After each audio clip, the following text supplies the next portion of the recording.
Hey, what's up you guys? It's Alexis. Welcome back to my YouTube channel. So this past week I came across this post on Instagram from Outlander magazine with the post captioned "Social media killed the fashion show." When I first read this, so many things went through my mind as to what they were talking about. At first I thought it was a fashion campaign that a fashion brand was doing, and I was like, oh, they're trying to play around with, you know, social media and how it consumes us and like incorporating fashion.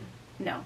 That's not what they were talking about. The post goes into talking about how fashion brands nowadays compared to years and years ago, the ways that they capture their audience's attention by doing crazy gimmicks, by doing these crazy social media campaigns, etc., and trying to keep the focus on the brand from it being so short-lived. And when you think about fashion nowadays and these fashion shows, the glitz, the glam, the whole process of it all, there's so much that we don't see as consumers. The lengths that these brands go to have good marketing and to grab the audience's attention and keep it there. This really makes you think about, is it really helping whatsoever? So we're going to decipher this post. We're going to talk more about it. What is going on with fashion and social media, and how social media is kind of messing up the whole fashion game for a second. If you guys are new to my channel, my name's Alexis. Hi, it's nice to meet you. Don't forget to subscribe. I make videos like this all the time, but let's get into it.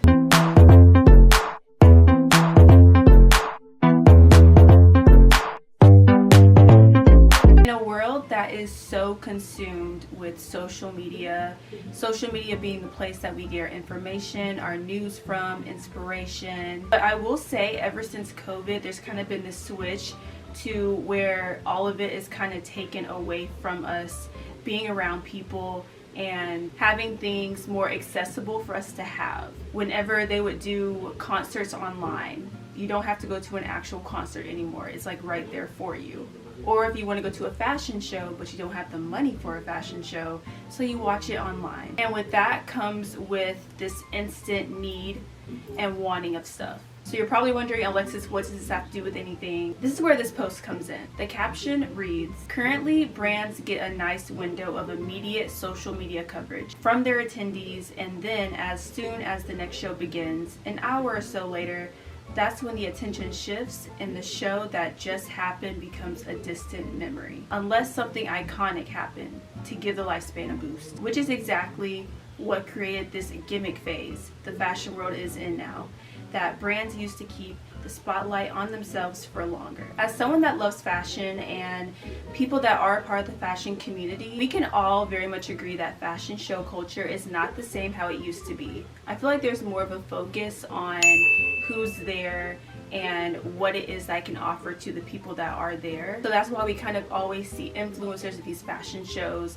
or people that are kind of trending in the moment. And I actually have never thought of this point of view when it comes to fashion shows. But then it got me to thinking. I want you guys to name 1, 2, maybe 3 brands that had a moment that made you stick to it. You're there thinking about it for a couple weeks after. This is one thing that I feel like fashion brands are really struggling with. Some brands that I can think of that have kind of had this long-lasting impression, and I still think about it to this day. One would be the Maison Margiela artisanal collection fashion show that was a couple months ago. When I saw this collection, I was very much thinking about it like all day.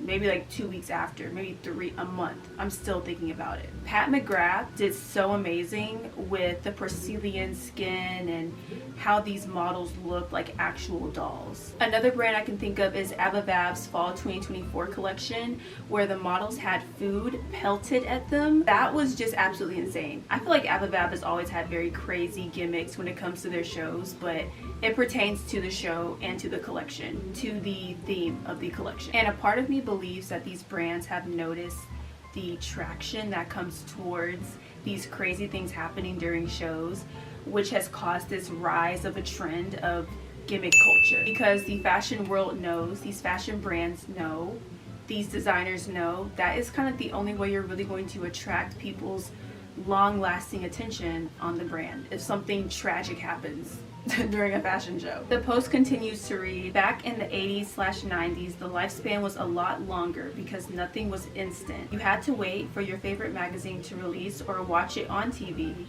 but the show's buzz lasted a lot longer. And as a result of this, designer priority was excellent design as opposed to an excellent gimmick. So when I look at these designers, I look at the designers as artists themselves. And with art, there's always going to be like a shock factor that purposely belongs in the art piece. But I do believe that the shock factors need to actually align with the fashion brand's or the collection's purpose, and not just because you want to add something crazy to it. With a world that's just trying to keep up with this fast culture, there is two totally different categories in this.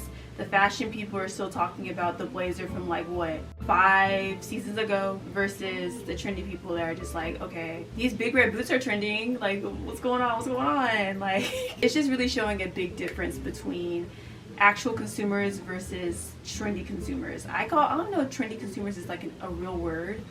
I'm gonna make it a word though. I'm gonna use that. Trendy consumers are people that are just consuming trends and not actually focusing on the tailoring, the dimensions, the actual details that go into one piece of clothing. So when we think about gimmicks and these special tricks that these fashion brands will do for shows, one show that I like to think about is Alexander McQueen's 1998 fall collection. People always reference it because the meaning behind that show is way deeper. McQueen himself said that he was very fascinated by the Joan of Arc story and the dramatic narrative of her life and death. A lot of the pieces in the collection had this medieval armor, chainmail, religious iconography, and it was just very avant-garde style. And not only was that one scene in particular so fitting for the story and the theme of the show, it really provoked some emotion out of its audience and this psychological side of everything. The theme was sacrifice and faith. The fiery finale was a highlight to always reference back to. So when I talk about gimmicks, I talk about brands that purposely use it for a good purpose and for the actual purpose of what it's portraying, and not just because it's a trend type thing. It really is that quickness, like things move in and out so quickly, but now it's like to a whole nother level of, for example, Balenciaga may have a show and it may have the most amazing designs, the amazing craftsmanship of it all, but nobody really is like focusing on that part of it. I do think this kind of ruins the fun for fashion as a whole, and there's just so many different viewpoints to it. I feel like so many people don't really care much about it. They're just like, okay, well, that's just how the fashion world is. But then there's also people that's like, is there any way we can kind of like slow this down a little bit? There needs to be more of a focus on the artist itself and the work that they make, because these pieces have way more deeper meaning than we possibly can think that it does. And when we listen to these interviews given to, you know, these designers, we really focus on what they are talking about, why it is they made what they made, and what purpose it has in our lives. And fashion being the art form that it is always going to shift. It's always going to change. There's always going to be something new. And I feel like it's kind of always been like that. I think we all can kind of see the switch that social media has made on way more than fashion itself, just media and how we consume the media that we see every day. The expression of art is changing, and I don't know, man. So if there's anything that I want you guys to take from this video, just think about your favorite brands. Think about fashion brands that you see nowadays and the shock factors that they are doing. Does it actually help tell the story, tell the narrative of the collection? When you think about things like this, it really changes your perspective on a lot of collections that we've seen this past year and the different marketing tactics that they've done, the branding that's been done. But how do you guys feel about it? It's just a whole changing atmosphere involving social media and fashion. How people view fashion is different. But yeah, comment down below, tell me you guys your thoughts on this topic. If you guys don't follow me on any social medias, go follow me. Everything's linked down below. I love you guys. Let's start a conversation in the comments, and I will see you in my next video.